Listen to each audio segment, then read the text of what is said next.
que cerrarnos bien, que cerrarnos bien, que cerrarnos bien. Dear Lord, thank you for another day of beautiful soccer. Thank you for another day for surrounding me with a lot of great and wonderful people. Lord, today give us one more day to come out and give us all the strength to play the best of our ability. And in your name we pray. Amen. Padre, Hijo, Espíritu Santo. I know it's hot. Okay, I know it's hot. The majority of us are used to this. Okay, si no fuera por los pinches $200, $300 que les pagan, anduvieran partiéndose la madre, güey. We got coaches coming from a higher level, from England, to watch us perform. So si te vale madre la oportunidad, güey, whatever, but at least have respect for yourself, güey. Respect for the quality that you have. Does that make sense? Come out here, perform, show these coaches that Arizona and Phoenix deserve to be on the map, boys. Okay, and let's put out a great performance. Yes or yes? Dale, pues, eh? Dale. Go get a drink and let's get ready to go.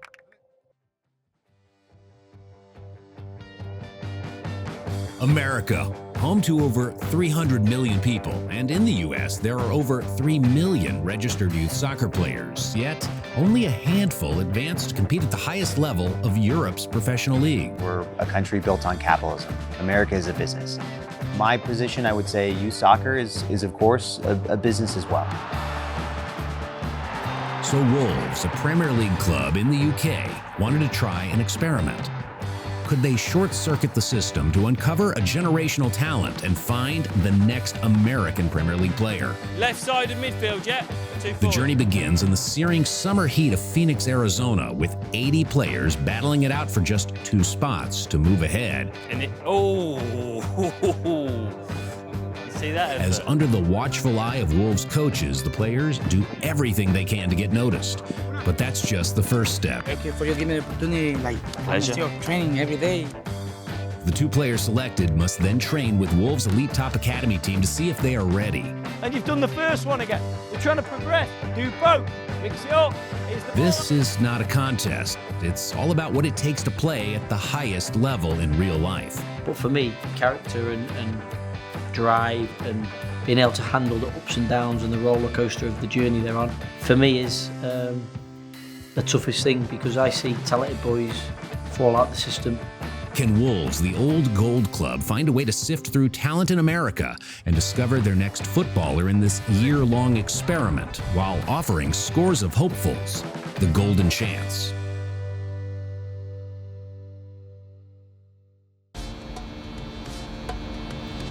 Wolverhampton Wanderers Football Club, founded in 1877. Known more commonly as Wolves, the club is a founding member of the English League and one of the oldest in world football. Playing in the English Premier League, Wolves are watched by more than 4.7 billion people around the globe each year, with their games broadcast in over 200 countries. Wolves are part of a multi-billion-dollar industry, with players being bought and sold for tens of millions of dollars.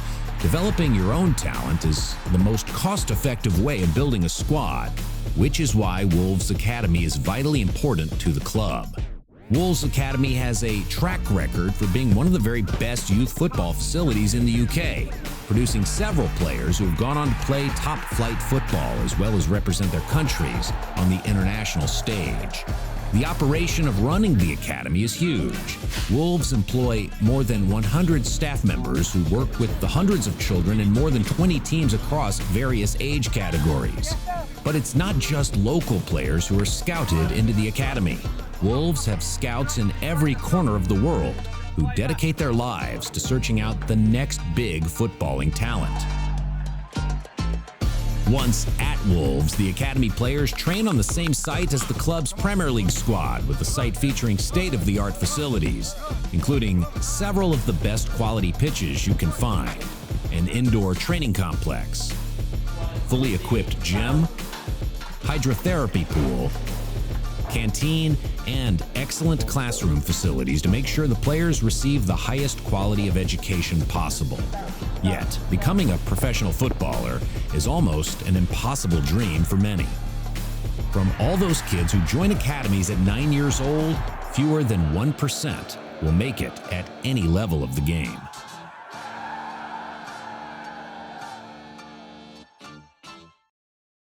Wolves Academy is quite a massive operation. It's actually one that generally runs 12 hours a day, literally 7 days a week. We start to generally recruit players from under 7s, under 8s and under 9s. Under 9s, they sign their first schoolboy contract, and then year on year, right the way through to 16s, they get offered new contracts based upon their ability, performance ultimately. At 16, they can get offered their first scholarship to become a full-time player really within the programme. And the age of 17, that we're eligible to offer first professional contract really with the football club, which obviously is a massive moment and a dream really for any boy or any child really coming into the programme. You look at the English national team now and the players that are in that, some good players there. And that is replicated then in the academy structures. Wolves have got good players, Chelsea have got good players, Man United have got good players. So there's a pool of players that are coming through, that conveyor belt of players. Because everyone wants to improve, everyone wants to be better. And not everyone wants to spend 60 million on a player. It's a lot of money, isn't it? If you can find them cheaper and they're good, then why not? There's 0.01% players that sign in an academy that's actually going to get out there and play at the Molineux or play at their respective stadium. So it is really, really difficult to get to that point. And our players really understand that. They're not just competing with players locally, they're competing with players nationally and internationally. We are very, very honest. And one of the things that we explain to all of our families at the beginning of each season is that your son is probably not going to be a footballer. There's not many that get missed. There's not many players that don't play academy football. Yes, you get the stories. I think Jamie Vardy kind of went through the non-league scene. There's not many Jamie Vardys that do that. Majority of the players have come through academy structures, that they've had that contact time. But we don't miss many players. Now, these players are signed to Wolves. They're not local. They're not expected to pay to play. That's not the model. You know, they get well looked after, and that's funded by the club and the Premier League. So they get massive opportunity to come and develop themselves. If you've done a good job in your academies at a younger age, by the time they get to 18, 19, 20, they are all good technically. So then it's about character, personality. Athleticism can come in.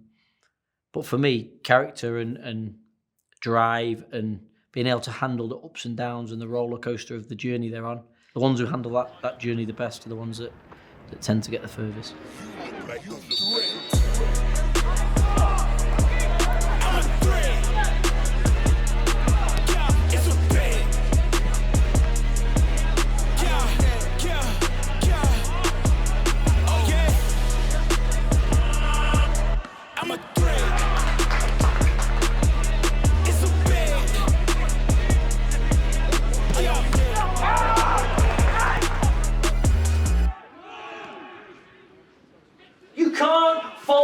In big moments. This is professional football.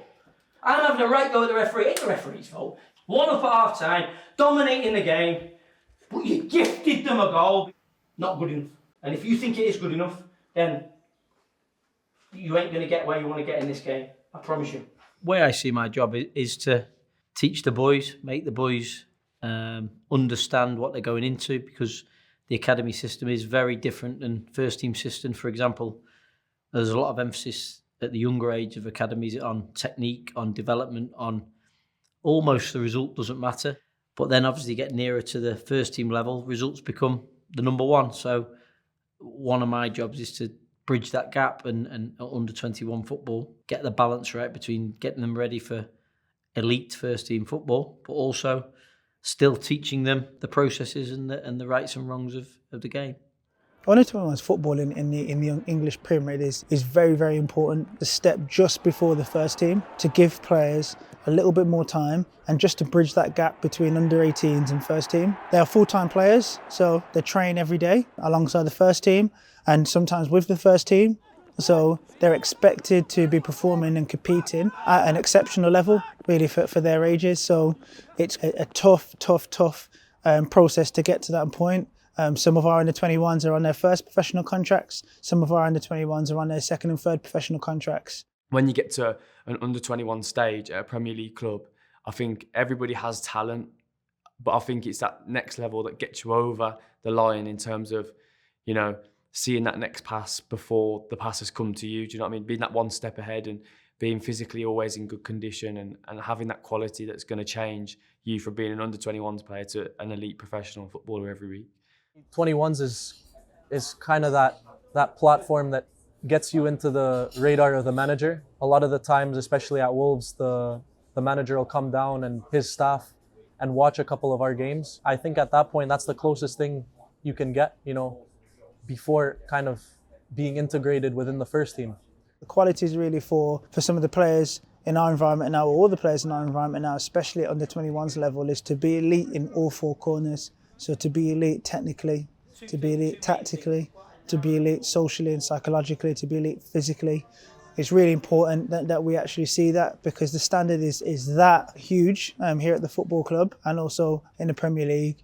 Players that make that step really into our under-21s have to have capabilities like that and high elite potential. The football's good, and playing the likes of Man City, Chelsea, Arsenal, Man United, and there's just never an easy game. You can't take your foot off the gas, because as I say, you're fighting for that next step up, and to get that next step up, you need to be playing regularly very well in the under-21s, which is a hard task to do in itself. You see it all the time in Premier League football, where there'll be a young player that all of a sudden might just be thrown an opportunity in a Premier League game, and they take to it, and straight away they're then Premier League footballer.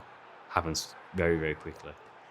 Now we've had it. You've got players now, someone like Luke Cundle, who made his Premier League debut at Tottenham last season and was outstanding. I think he has something like a 94% pass completion ratio in the game, which is unbelievable. He's only young, and he just stepped into that environment comfortably. And obviously he had been training with the first team. He hadn't just come from 23s and was thrown into a first team game. Obviously he had trained with the first team for a period of time, but the manager and the staff, they trusted him.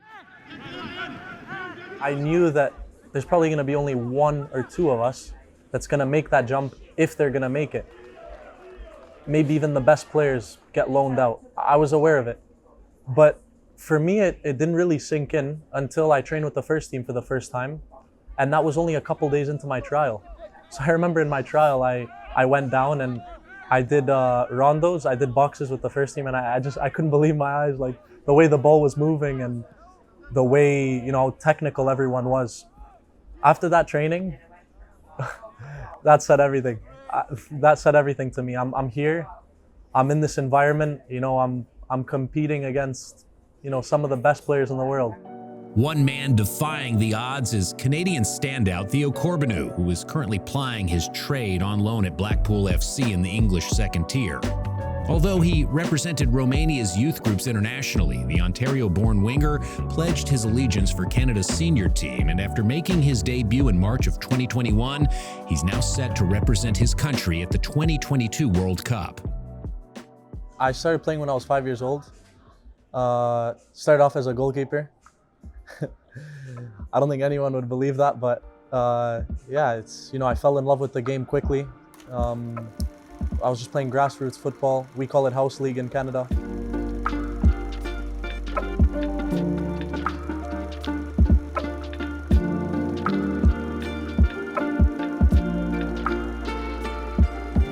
Once this really started becoming serious and thinking, you know what, I can make a proper career out of this and have a successful story in the end, was when I transitioned to MLS side Toronto FC. So as soon as I joined them, I was 14 years old. I did open trials with them. I made the team. I saw that I could be a difference maker, for a team like that, for a professional team. I'll be honest with you, I didn't want to leave. I had everything going for me there. I had all my friends. I grew up in Canada, Hamilton, Ontario. So for me, it was a tough decision that, I had to review a lot of times whether I was going to make it or not. I knew that, Wolves wanted to sign me. There was a contract there. And there was a lot of, going back and forth with my parents. Am I going to do this or am I not? And, a couple tears were shed. It was something that had to be done because obviously the infrastructure in Canada, it wasn't great. So I knew that if I wanted to become a top player, I'd have to make this transition. The group that I grew up with, we all wanted to go to Europe. We all wanted to play in England, Premier League. It's the best league in the world. So for me, this was important because I feel like I elevated my game. As soon as I came to England, everything changed. In searching for their next North American star, Wolves were asking the larger question: can they find a way to short-circuit the system and find talent that's out of the view of their competition? It's not Charlie and the Chocolate Factory, Willy Wonka and the Golden Ticket. Our colours are old gold. So people might think it's orange or it's yellow. It's not. It's old gold. That's traditionally what we are. So the golden bit comes obviously from the colours of the club. And then the chance around it is the opportunity for players to come and experience what we do at Wolves. Golden chance is a fantastic opportunity, and that's the way that we all see it at the football club, to basically unearth new talent. It's an opportunity for us to look at a number of players en masse, as opposed to go into 100 different games. We're able to get players into one environment to assess and see their levels of performance. The golden chance is perfect for, someone coming out of North America, who's trying to make it at a top club. I think, the opportunities that some of these kids have with obviously this being implemented now is huge. I honestly wish I had something like that. At Wolves, we want to be different. We want to try things, and we're encouraged to do that from the very top. From our executive chairman, Jeff Shee, he wants us to be different. He wants us to be a challenger club. We've kind of got license to go out there and be different and to try things. North America is a huge market. There are players out there that we just wouldn't see unless there are projects and initiatives like this that are actually put into place. We decided to try a Golden Chance project this year where we would go to Phoenix and we would see players, and then the end goal would be 2 players would come across to Utah to train with under-21s, and then they would have the experience of training with a professional academy. So top players, top coaches, top support staff, and see kind of how we do things in the UK. And by bringing it to the United States, Wolves is learning firsthand how to navigate what is a complex youth soccer system. To speak on the landscape, you have to first speak on, where the landscape is taking place. And all this is happening in America. And America is, look, we're a country built on capitalism. America is a business. My position, I would say youth soccer is of course a business as well. And, any business has potential decisions to make that are, consequential in one way or the other. And while I think there is a tremendous amount within that system that benefits potential development in the players, I still don't think it's ideal or the ultimate final model. I think one of the issues in the US that is one that still needs to be overcome is the pay-to-play model. And I know that's kind of foreign to Europeans, but historically, because soccer was on the was an up-and-coming sport in the US as compared to basketball or baseball, soccer was a youth organization that parents paid for their kids to play as an activity to do. And I think as soccer has become more important, as owners are paying hundreds of millions of dollars for teams, they've realized, hey, look, this is an area we should probably control from a young age up, so they can play in our system. They understand the style of play. They get the principles that need to be learned to play professional soccer. The United States is home to over 360 million people. It has over 3 million registered youth soccer players, but trying to find a professional talent is a challenge. Money, a lot of times, is the North Star when it comes to athletics, especially youth athletics in the States, with soccer players on elite youth clubs sometimes paying nearly $10,000 a year for quality training and competition. Obviously in England, in Europe as well, and a lot of places around the world, the football dominant countries, they have a very good system. And financially, it doesn't matter what class you are as a person or what class your family is. You always have an opportunity to make it in football. But in Canada, it's not like that. You have to pay to play. And of course, it's very tough. A lot of people don't have the money for it, which takes their kids out the game. And even though they love it, they simply can't do it. So I think that's something that needs to be changed for sure, because it's so important. I mean, if you have talent on your hands, I think it's important to harness it, and it should be free. And obviously, me growing up, we had to pay for everything. My parents, they broke their backs at work to make sure, me and my brother were playing football and we're happy. So again, that's a thing that I feel like needs to change, and it does make it hard for kids and their parents who, maybe can't afford it in the moment. Arizona's always been known for a place where so much talent comes out of. I think a lot of it has to do with the Hispanic community. But not only that, I mean, I think we're starting to get to a point in soccer here in Arizona where like it's a culture now. We have a ton of talent here. A lot of them don't come from the traditional state association and whatnot. We find kids in 6v6 leagues in what I call illegal leagues that are not sanctioned. Deep in South Phoenix, where I actually took my son to play because that's where soccer's being played. It's just a different culture. I love the culture of soccer here with the Hispanic community because everything is around that. The avenues is what they call it, where these kids are from. It is right now probably the most populated homeless area in Arizona. The streets are, I mean, there's drugs everywhere. There's known for a lot of drug trafficking. And these kids just don't have the same, I think, the same opportunities and the same resources. And it's just shootings and just, it's super fast paced. You go out to a Circle K at 10 p.m. in Phoenix, you know, especially on the weekend, and it's just movement. Not even just the neighborhood. There's a lot of crime here in Arizona, honestly. It's gone up a lot, and it isn't something easy to be around with. It can be dangerous walking around just to go from here to the corner. It can be, depending the area you live in. Add to that the fact that many of these families must live in the shadows because the parents may not be legal U.S. citizens, having come here for a better life outside of the system. Every individual case is a bit different, but it's all coming from the same community, from parents getting deported, so they're basically becoming, you know, parents of their own because they have to work multiple jobs to keep their other family members alive, you know, essentially. Well, I grew up in Scottsdale, and we lost the house, so we had to move to Phoenix. And I've been living at this house now for like 14 years. And there's a school in front of my house called Gateway. When we first moved there, it was very rough because there's like a lot of gangsters, a lot of drug dealers, like shooting drive-bys. Like, it was not safe. Like, you wouldn't even want to go outside because of how dangerous it is, you know? Like, you know, you could be walking, I don't know where, you know, like get robbed or shot or just, I don't know, it was crazy. But like just growing up and through all that, just you come out kind of like fear, you know? Like, it's very hard. Like, you can't even go out and like run or like do something that would be normal. When they're trying to impress, they're going to work hard and they've got to run around in this heat. That was kind of my initial reaction.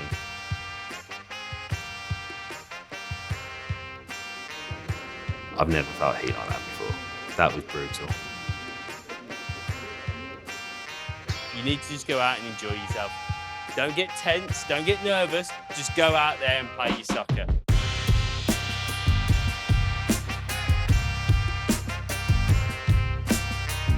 Really enjoy, like Joe said, enjoy the experience, play with a smile on your face, all right, and like I say, take the opportunity.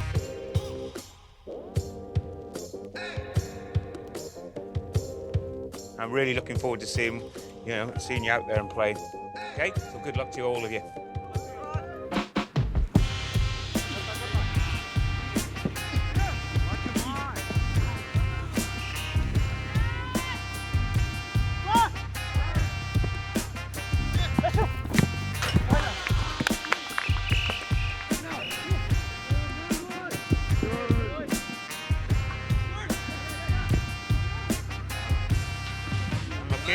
Lucky.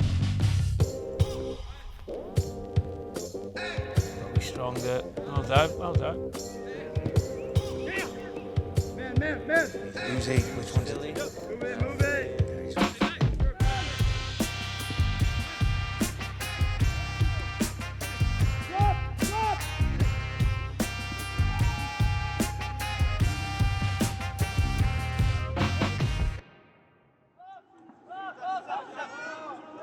Angel Ramirez is a center back joining the various hopefuls in seeking the golden chance. That I've won since I was a young kid, from U7 to U17, U10. I was born around a soccer ball. his bedroom filled with trophies and medals from accomplishments as a youth club player. Soon after seeing his promise, coaches arranged for him to start training with Barca's academy in Arizona. Early on at this tryout, the coaches really like what they see. His friend and teammate, Philly Villapula, also begins to show the type of quality it takes to make it in the European academy system. Joe and Daz are impressed by his technical ability. Philly's, trust me, he's an outstanding player, amazing person to be around on and off the field, honestly. I played with him for 3 years. What I like most about him is that he's very calm, especially in the midfield, very calm, very technical. Kid's very talented, trust me. He's very talented, has a lot in him. He trained with Phoenix Rising as well. Not everyone gets to do that. He's now at GCU. Trust me, I learned a lot from him. Very well person to be around. Another Barca Academy product. He didn't end up in that environment for no reason. He's been identified for a few years ago, and he's been part of that setup. So very clean in possession, very technical, very wise decision maker, able to execute, able to dictate the tempo of a team for people that understand the game and can see past the athleticism. He's an impressive player that influences a team in a positive way. I played, but not anywhere near the level he's at his age. You know, I had an interest in soccer. I played high school. I didn't even think about playing college. And then I played like in an adult league, and he was little, you know, got the soccer ball and then tossing the ball around a little bit here and there. And I'm like, he's does okay. I just kept playing so he could go keep watching, basically. Watching and learning from everything else going on. In the US, we had to, you know, they had to compete. You gotta find the players. A lot of kids, they choose from other sports too, like baseball, football, basketball. There's just a lot of different like options here. Philly came up playing youth soccer like most boys in Arizona. His father knew that he had to continually be challenged, and every time Philly outgrew his team, he and his father would go on a search for the next opportunity. That opportunity came with Barca Academy, as Philly and his family would drive an hour each way, 4 nights a week to train. This is 3 years of this. 3 years of nonstop, day in, day out of driving, training, get back, eat, homework, get up, over and over. But I wouldn't change it. It was awesome. It was awesome. That was a good experience for sure. And I look back at it, it went by fast. To us, very exciting, because you know of Barca. If you're a soccer fan, you know Barca, you know all the big names. In the beginning, it was just kind of, hey, you got invited to play for Barca Residency Academy. It's like, awesome. But, you know, the financial situation was not something that we thought about right away. It's not cheap, trust me. I found out how much you actually had to pay a year once I was there. And to find out that it was $75,000 a year was a blow in my mind that I was like, wow. If it's something that you are wanting to do, you gotta take the risks and stuff. Like, you gotta be able to sacrifice. It takes a lot of sacrifice.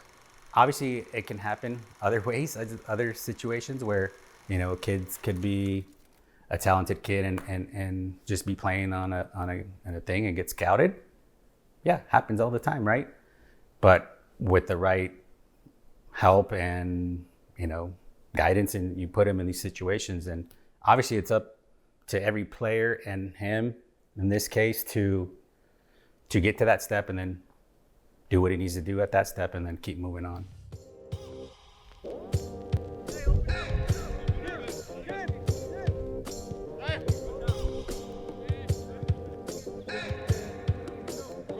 Oh yeah, what you got, lad?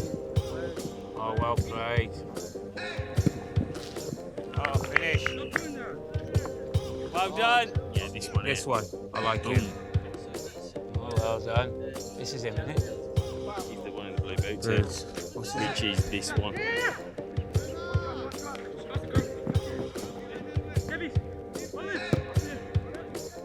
Oh, well done, you. What you got? Well done. Good job.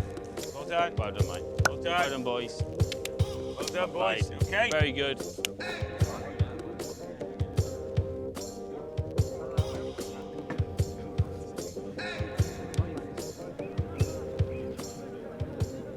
The star of the morning session is Gabriel Gonzalez. His game is well known in the Phoenix area. His nickname is Gallo, a rooster, and he's ruffling the feathers of every defender just trying to play the ball out. He's a goal scorer. He does have that extra edge, right?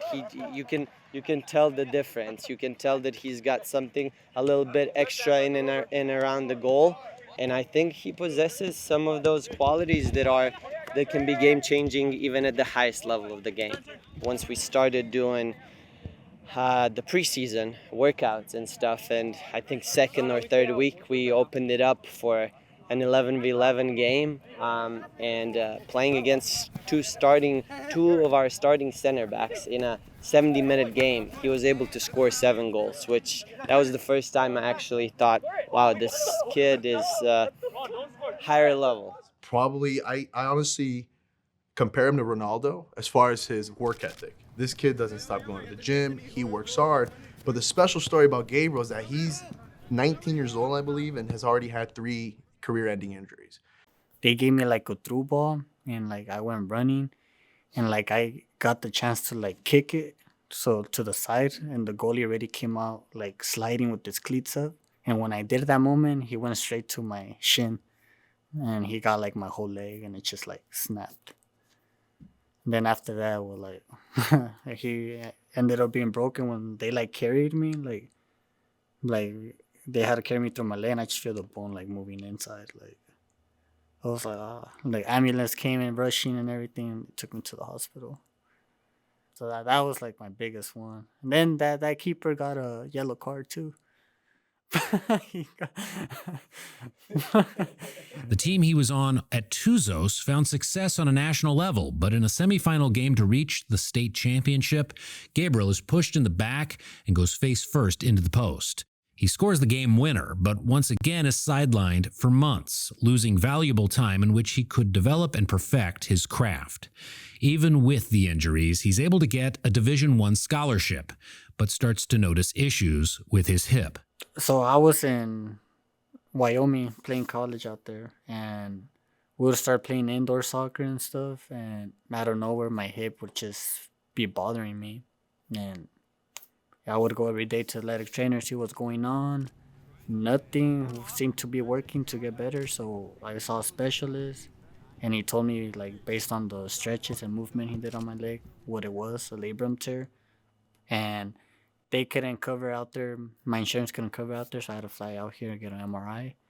And I got an MRI, everything. They told me I had a labrum tear, that I was going to need surgery, this and this, and that took six months. But the whole process of like me trying to find out what was happening, this and this, was like 2.5 years. Gallo reminds me of Moneyball, essentially, because Gallo's been the top goal scorer at Tuzos through 5 straight region championships, which is an Arizona record. He's won a national title. He's in their last regional league run, he scored 21 of 23 goals. Until he stops scoring goals, what are we doing? Like, he should keep elevating and getting those opportunities. So he stopped scoring goals. Goal scorers, I don't think they're made. They're born that way. Obviously, need the other aspects of the game, but you can't teach that. He just has a vision and understanding of how to get the ball in the net. And we'll see how he does this year, but he's never been stopped. No one's ever stopped him. If he continues to work hard and, Lord willing, everything goes way pushing forward with injuries, I think he's a player that can stick out and have a pretty far career when it comes to soccer. I feel happy, and I thank God every day for letting me play again. Because I had some very, not very, easy injuries. So, me overcoming them and, just staying my head in the game, it's very hard to do. It's a lot of patience. It's a lot of patience. So we've got it down to the 22 now. So for later on, I think we need to see a little bit more from certain players. So someone like Angel, who had an exceptional first period. Agreed. I thought defensively he was good. He was vocal. Came across as a bit of a leader. Yeah. Which was impressive considering he didn't know some of the guys that he was playing with. but I think he needs to be challenged. So maybe we could play Gabriel up against him. So then Gabriel gets challenged by a good defender, and then he gets challenged by a good forward. Yeah, I agree. I think technically he was very good. And also I spoke to him about, because he's interested to me was he could potentially play in that middle of a back three. So it'd be interesting to see him defensively go up against Gabriel as well. The other one that, you know, I thought done well was Philippe. Technically, really good, really comfortable on the ball. So the other one we need to look at closely is Kaito, because if you remember, he was in the second group, but he was older than a lot of the boys in the second group.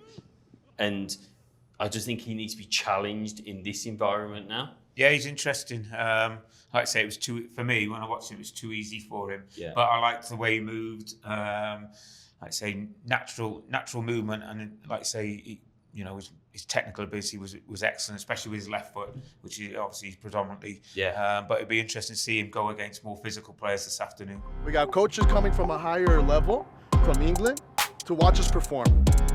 Come out here, perform, show these coaches that Arizona and Phoenix deserve to be on the map, boys. Okay, let's put out a great performance. Yes or yes? Dale pues, dale. This ain't a fluke. I seen it way before it ever happened. He gave me the view. I had to put in my time on the TV. Ain't coming in soon. I couldn't leave it all up to a variant or an experience. You gotta get up and do what it do. So complicated, homie, it's you. Always gonna wait until you in the mood. I've been running, came out gunning, stopped the fronting on your word. It's what you hear, not what you heard. I'ma hang on every verb. I'ma show you what it's worth. Every day I'm on the earth till they put me in the dirt. I'ma get into it first. Said I'ma get into it first.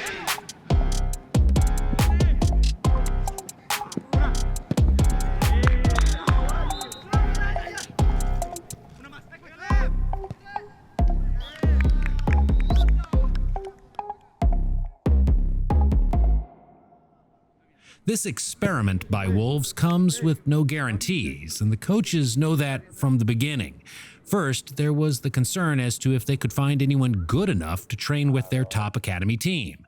But now, the tables have turned, and Daz and Joe must make the call on which two players get the golden chance. Two guys that I think would hold their own over there and make an impact.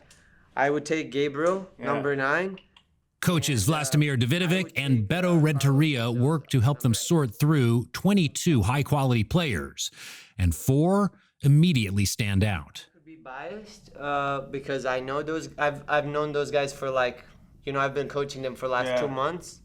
But I like Philly. Like he's like my style of a player.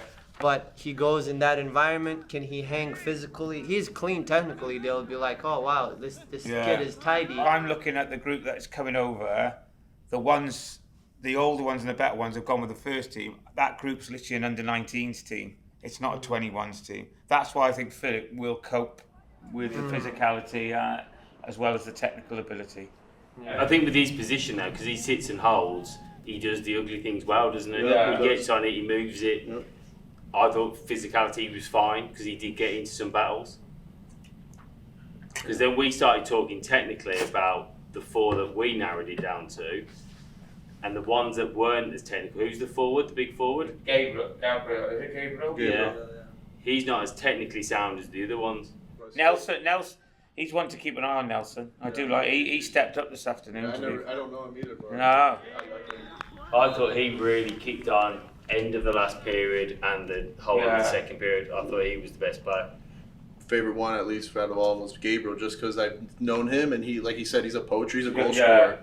He's just a goal scorer. I think he's a yes for us, Gabriel. I think he scored as well, didn't he? He scored a great goal. Yeah. He's a handful. Well, he scored it because what? He just runs. He chases everything down. He's one. He's one. Okay. There you go. He's a definite for me, Gabriel. And then Angel looks really technically good, doesn't he? Who? Angel, is it? Yeah. There's one more from 3 then, so it's this Angel, who's the other one? Philly and Nelson. Would he not be good in the environment then? He scored a great goal. Scored a great goal with his right foot, by the way. For me, I'd go with Philly. I would, because I think just in that environment, technically. I'm not again as I said, Philly. I love the way he plays. I love the way he is. He does suit our style of No, he's great. It's decided, but first, the coaches want to take a moment to talk with Nelson. Thank you for you giving me the opportunity. Like, I'm still training every day. Work hard. Keep working. So much potential and so much raw talent. While he might not be getting on a plane the next day to join the Wolves squad, both coaches know that he has a future and that the door has not been closed on that future, being with Wolves. Okay, gentlemen, very, very good. That was impressive. We feel very happy that we got 22 very good players to come this evening. But obviously the players we look for are the ones who have been more consistent over the course of the day, and especially this evening because you're all playing against each other at a high level. Well done, everybody, okay? And thank you for coming as well and getting out here and running around and showing us how good you guys are in Phoenix. It was impressive, boys, really, really impressive. So well done. A really tough decision, and I think that's why we went away in the room. We were hoping we were going to make the decision here at the side of the pitch, but it was just, it was really difficult just to pick two of you. We'd love for all of you to come, all right? We'd love to take, me and Joe would love to take all of you to Salt Lake to train with the 21s, but unfortunately we can't. I think it's time then to name the two players we selected. So the first player that we've selected to come and join the under-21s and train next week is Gabriel Gonzalez.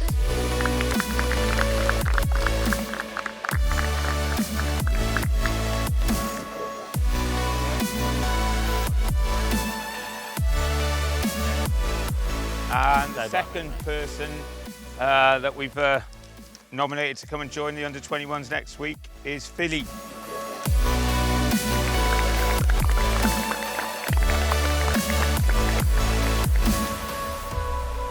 Well done. Okay. Hold that there, pal.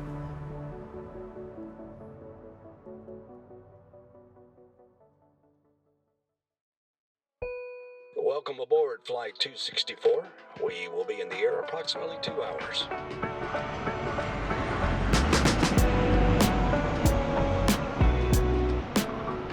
The next day, Gabriel and Philly are on a plane, walking into the top youth academy of a Premier League franchise. The first reaction is always, is it going to mess up what we're doing?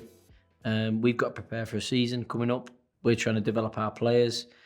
We think our players are in an elite system. And the idea that a competition winner can just come and join into our group was difficult to get your head around. But when you think a little bit more deeply about it, I think you see that there are places around the world, especially in the US, that maybe the UK haven't explored enough yet to see where these players are at and whether they can adapt to our level. Ball playing midfield player or box to box midfield box to box, yeah. Box, yeah. Full of energy, good. Yeah. Good. A goal scorer or assist or both? Goal scorer. Yeah. It's good. Good. Good to see you. Just enjoy it. Listen, the lads they're a great bunch of lads. You'll see that they're good kids. There's no idiots. They're good lads. They'll look after you. They'll be fine. So you'll fit in fine. All right. Any questions? Ask. Don't suffer in silence if you think, I want to know something, or just ask. All right, good. Just enjoy it. That's the main thing. Okay, good. Top man. Good to see you. Good to see you. Wolves coaches and players welcome Gabriel and Philly with open arms. Most of these players have been together for years, but they're excited and intrigued about this part of the experiment. I was like, well, what is this? They mentioned it to us and they said there was two lads coming over, and I was thinking, well, what is this? Who are these people? Where are they from? Why are they coming? Do you know what I mean? I was just intrigued to what was going on, type of thing. I don't really know much about American football, but I know there's talented American footballers out there, and there's talented footballers across the world. They're all fighting against each other for one position, really, at the end of the day. And obviously, there's talented footballers all across the world as well. The experience starts to become real as they have a meeting with head coach James Collins, setting the table for what is expected of not only them, but some of the younger players who have just been promoted to the under-21 squad. I just want you to enjoy yourselves. I want you to be brave enough to integrate yourselves with a group. They'll welcome you, but you have to do your bit on that. You have to mix and throw yourself into There'll be some social things along the way. Try and avoid being on the outside of it all the time.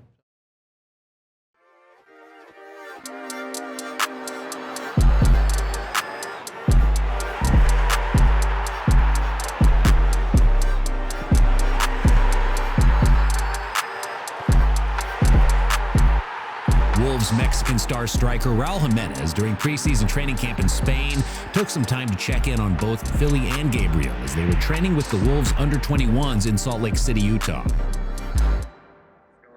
Hello, how are you? Good, and you? I'm good, thanks. You're Philly? Yeah, I'm Philly. This is Gabi right here. Okay, hello. How are you both? Good, and you? It's just here finishing dinner after a long day of training.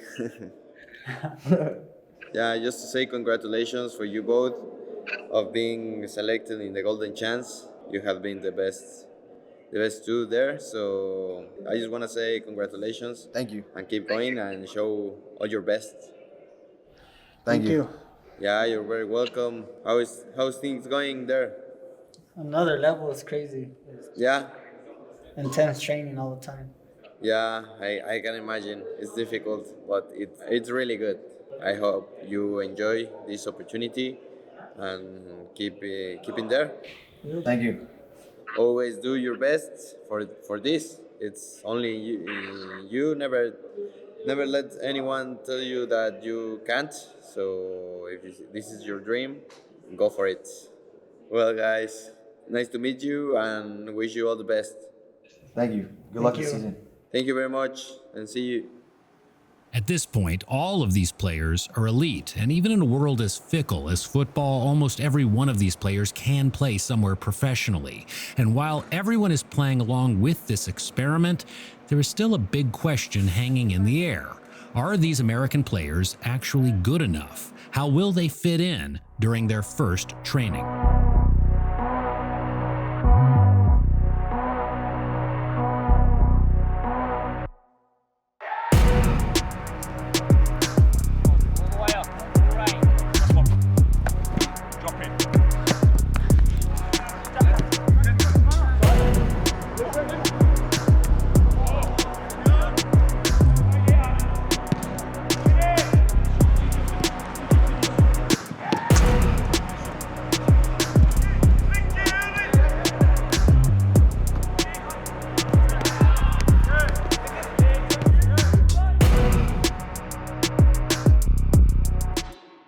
Yeah, the first thing I noticed is the speed of play for sure.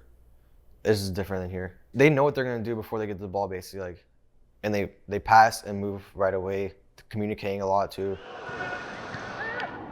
The speed and technical ability of every single player on the team is a realization to both guys that this is an extremely high level. You just gotta be on your toes every play, every second of every moment. With or without the ball, everything counts.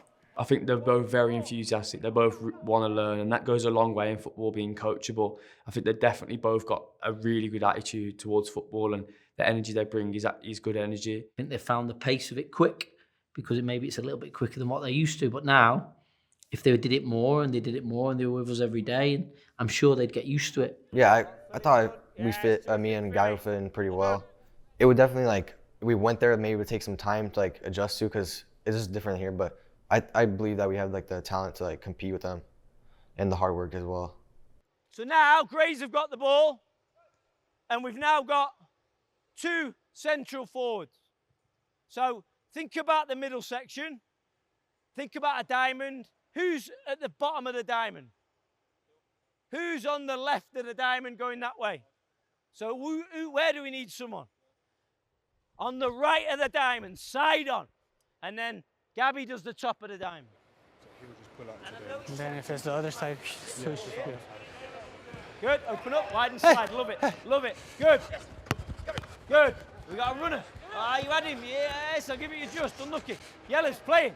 Gabriel has only been back playing at full speed for 3.5 months, and now he's battling it out for the attention of James Collins, the head coach of the Wolves under-21 squad.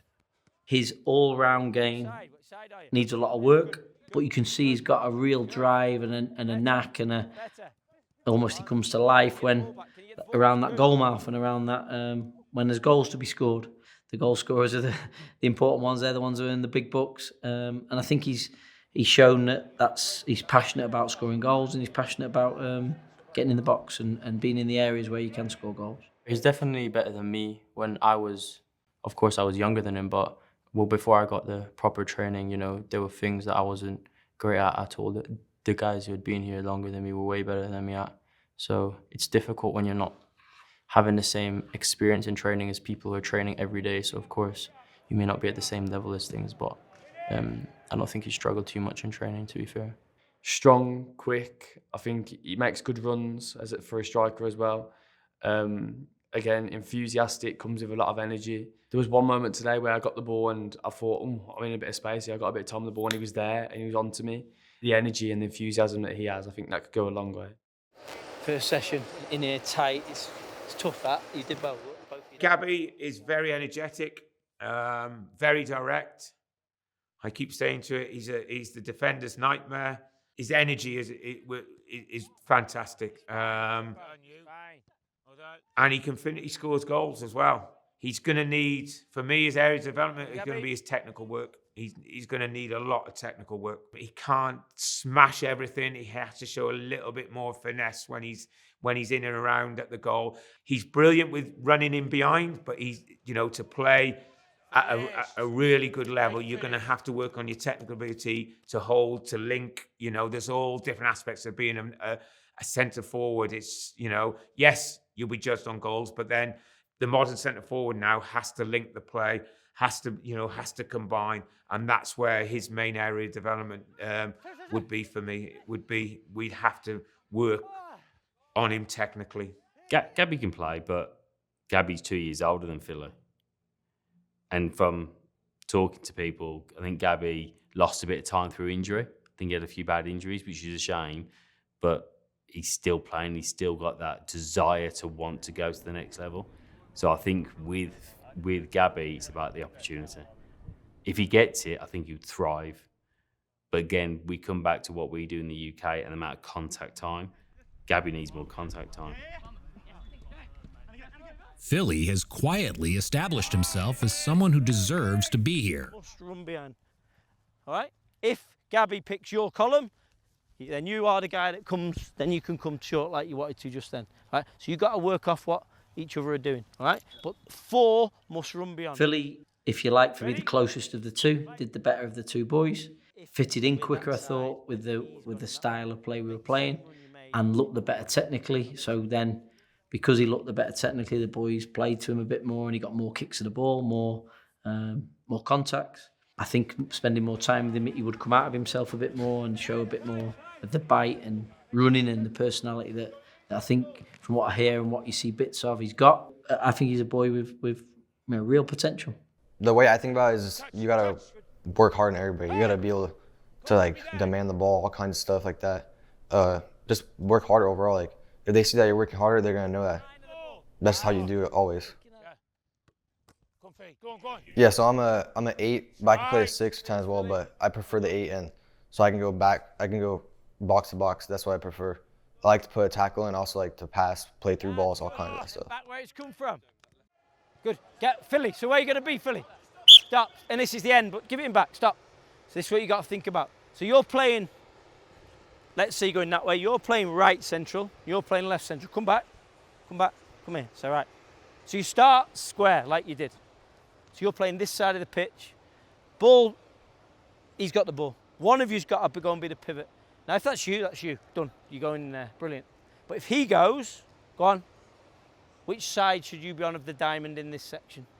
Because this is your side of the pit, yeah. So you come here, and then one of them two goes there. So it saves you running right across the pitch. All right? Ready? Last attack. Play. Philly is really good technically. We speak as staff. We spoke about the two boys, and Philly, has impressed the coaches as well.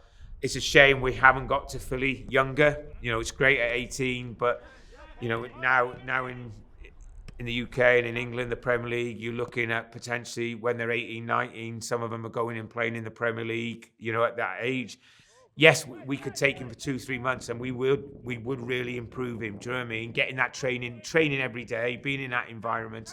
But it's, you know, if we were to get him at 16, 15, and that's why I keep going back to the younger players, then we could, you know, potentially get that work into him to really develop what he needs to develop. He would need a gym program. He needs to develop, you know, physically. You know, probably his longer passing needs work on, but, you know, receiving and, you know, the shorter game and medium game is excellent. And he's one, I know, you know, noticed today was he takes information on board. They attend a match against Chelsea's under-21s. Both players see the possibilities in front of them. But they also know that neither of their journeys will be easy if they're to get to this level.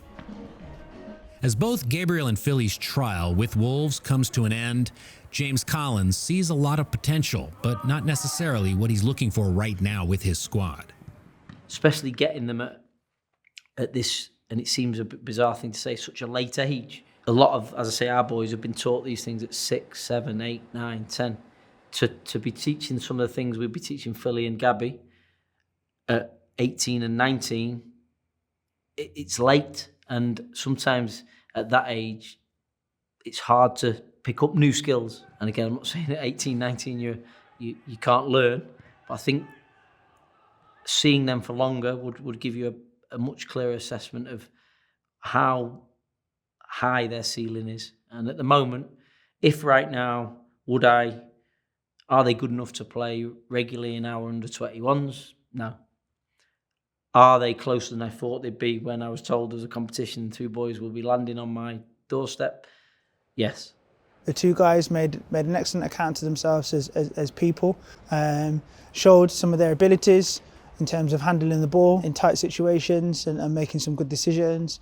Where we felt that the gap really became apparent was definitely in the physical corner. Physically meeting the demands, the robustness of what we're actually doing was very difficult for those players. It's the hard truth of the highest levels of soccer, and also why the Golden Chance is an experiment, not a contest. There needs to be constant attention to how this process can be better and what Wolves can do to find the next great Premier League player. However, this isn't the end of the journey for many of these players, and this opportunity will also help open more doors. Angel Ramirez has accepted an offer from Club America. He's now in Mexico City training with their academy with hopes of making the first team. Gabriel is already making a huge impact with Phoenix College. They hope to make a run at the national championship, and everyone knows that if Gabriel stays healthy, there's no ceiling to what he's capable of doing. Philly has begun his freshman year at Grand Canyon University, a Division I soccer program in Arizona. He also has had plenty of interest from academies all over the world, and his story with Wolves may not be over either. I do believe, out there is going to be that player, that person that does fit what we're looking for. It can happen, albeit the percentage and the chance of that is really small, but there is still a chance, and that is why it is called Golden Chance. So what happens next?